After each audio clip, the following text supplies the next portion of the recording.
banning, udah dicat, udah segala, tiba-tiba diusir oleh pihak yang sama-sama anak buahnya, diusir karena memang mau buat usaha yang sama gitu. Sebenarnya prinsipnya sama usahanya, cuma punya legitimasi lebih besar karena memang bisnisnya lebih besar mungkin.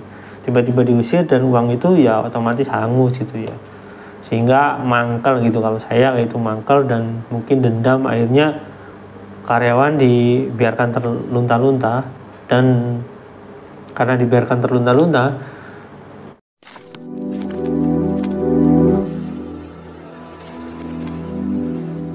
Assalamualaikum warahmatullahi wabarakatuh. Welcome back to my channel Tech TV. Ya teman-teman, lanjut lagi ya. Saya habis istirahat dulu, dan karena ini memang beruntun ya, ceritanya beruntun, dan saya berjanji akan mengungkapkan ini atau berjanji akan menayangkan ini. Jadi saya lanjut lagi karena memang wawancaranya sudah lama, jadi saya akan ulas dulu, nggak langsung ke wawancaranya. Jadi di wawancara ini saya ngebahas tentang bukan ngebahas sebenarnya, saya cuma bertanya tentang bagaimana sih kondisi karyawan di sana gitu ya teman-teman. Ada beberapa hal yang berkaitan tadi ya dengan karyawan tersebut. Ini karena saya wawancaranya karyawan ya semacam lain ibaratnya kayak gitu.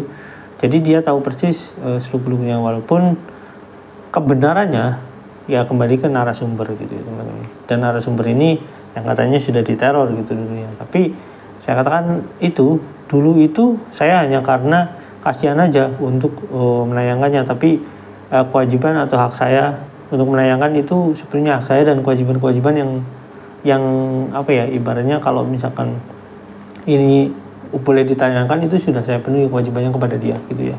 Oke teman-teman, kita lihat dulu videonya, yuk check it out. Jadi gini, ibarat kata dalangnya dia, wayangnya ya Jody. Iya, karena memang secara struktural mungkin ini menurut struktural hukum ya. Iya. Itu memang Jody yang menjalankan. Itu mah udah tertera di Kemenkumham lah. Jodinya direktur utamanya. Tapi tetap yang punya pengaruh utamanya Iya. Itu jadi gimana Yus Mansur gitu. Iya. Bahkan dulu pernah kejadian di suatu universitas ya kan. Di depannya itu ada rumah Quran, rumah tahfiz. Rumah tahfiz. Udah sepi, udah nggak ada yang di situ. Itu tuh bangunan kosong kan. Iya. Nah, Pak Yusufnya ngomong, ya kan, itu kita mau bikin apa? Mau bikin kufi, katanya Ustadz siapa? Orang di unit saya kan, mau bikin usaha di situ. Tiba-tiba udah dibangun semua, ronti udah dimasukin, terus itu udah dimasukin ya kan, usaha minuman jadi masukin. Terus Pak Jody datang, siapa yang izin ini bangun ini? Bongkar semua. Itu kita habis 18 juta. Jadi ada kelas nih? Ada kelas. Ibaratnya kayak jagoan-jagoan Yus Mansur ini saling kelas gitu? Iya, saling kelas. Saling menguasai kepentingan. Iya, jagoan-jagoan ini pada kelas, nggak tahu kenapa kita cuma karyawan, ya udahlah, ya kan. Nah, sejak dia kelas itu, gaji mulai tuh di tahap-tahap bulan Desember per Januari udah mulai di tahap kesel kan. So kan November. Pas saya lihat tiba-tiba di Januari sidang keluar kan. Iya. Nah itu baru kita ketemu, pada kaget orang-orang. Tapi orang yang ngomongnya cuma di luar aja, di danau. Saya tuh bertiga ngomong di danau tuh. Ya ini obrolan warung kopi. Iya, warung kopi kan. Kan biasanya kalau karyawan itu suka curhat di luar. Iya. Kantor itu kan. Ngobrol di kantor kan pasti nggak berani ya. Iya. Teman saya ada satu yang lain nggak banyak bicara kan. Itu pas bulan Januari atau bulan Februari lupa saya. Dia speak up di status WhatsApp. Langsung di blacklist sama kepala manajemen. Itu berapa tahun dia kerja?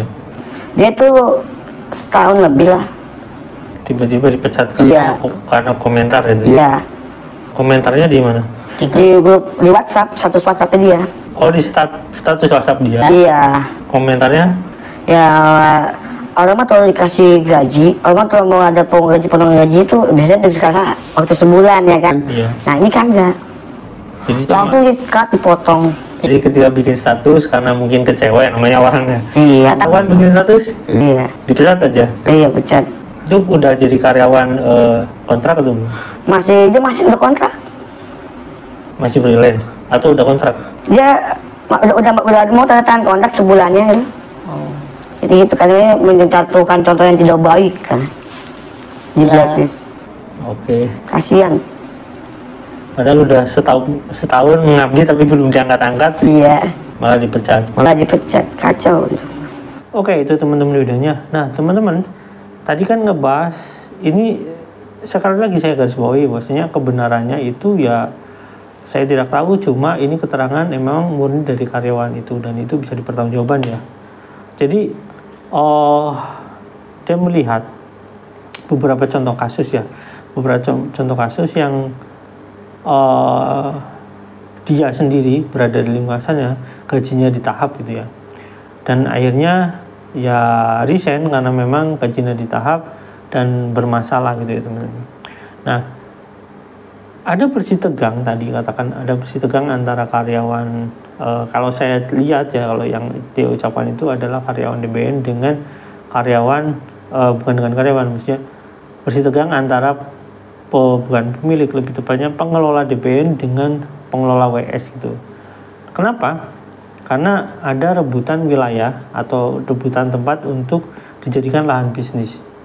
Nah, saya sudah sebenarnya saya sering lewat ke sana gitu ya, di Jakarta, di depan UIN gitu ya, depan UIN itu di daerah Ciputat itu saya sering lewat ke sana. Itu dulunya memang bekas rumah tafis itu. Saya nggak tahu apakah rumah tafis ini sodako dari orang ke Yusmansur atau wakaf dari orang ke Yusmansur atau bagaimana.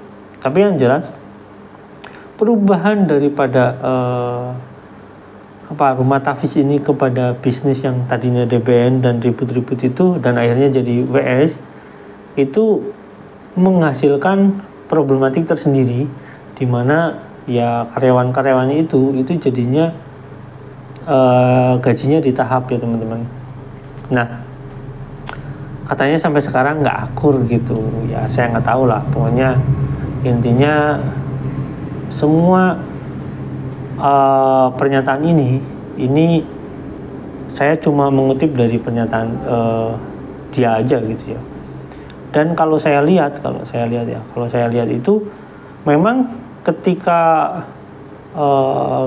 saya gitu, kalau saya melihat sesuatu bisnis gitu ya, dan di sana memang ada perintah gitu dari misalkan dari bos saya, sana itu diurus yang di sana jadiin bisnis deh, karena udah nggak laku untuk bikin rumah tafis, dibikinlah bisnis, udah dimodalin, bikinin meja, udah di repainting, udah dicat, udah segala, tiba-tiba diusir oleh pihak yang sama-sama anak buahnya, diusir karena memang mau buat usaha yang sama gitu. Sebenarnya prinsipnya sama usahanya, cuma punya legitimasi lebih besar karena memang bisnisnya lebih besar mungkin.